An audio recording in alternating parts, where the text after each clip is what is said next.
थकल बा मिजाज जानी हो वाला फील दा। कोई तरीका है भीख मांगने का?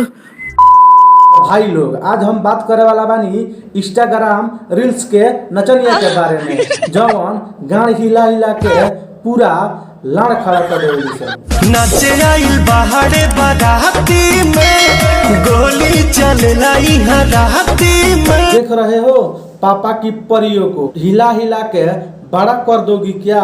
नहीं।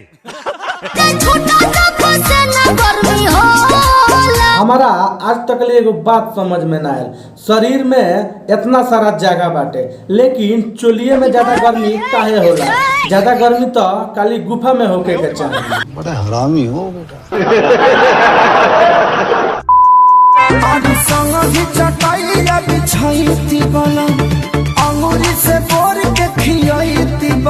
तो अंगूरी से बोर के खियाती बलम, कहाँ अंगूरी डलबू हो काली गुफा में का?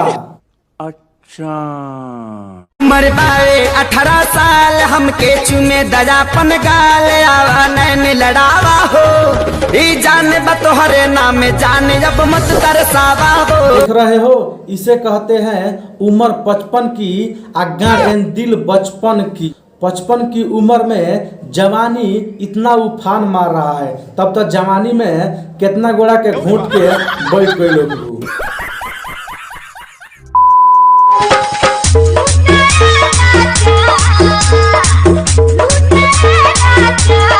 अरे वाह, इसे कहते हैं तगड़ा वाला जवानी। ये देखला के बाद हमारा एगो गाना याद आ गई, हिला हिला के सबके मुआइलू खुल जाई बटम, लाड़ चट के जइबू। क्यों हिला डाला ना?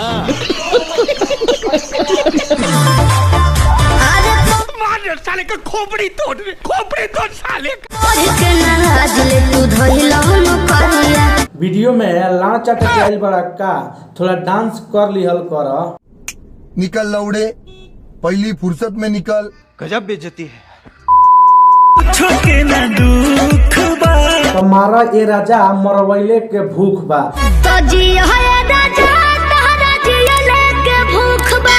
फाट जाए चाहे फरवैले के भूख बा। क्या बढ़िया था गुरु।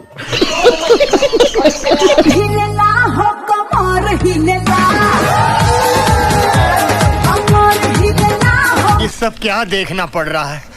अच्छा है मैं अंधा हूँ। गाड़ हिलेला हो, गाड़ हिलेला। एगो काम कर, है गाना ले जा अब पेर द, लेकिन जूस ओकर तोहरे के हम पियाई। कुछ शर्म आया है?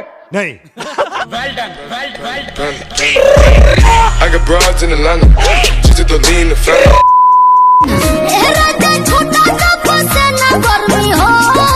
ज्यादा गर्मी होता ना तो इहो निकाल के फेंक दो, गर्मी ना होई, साथ में हमनियों के मूड फ्रेश हो जाई।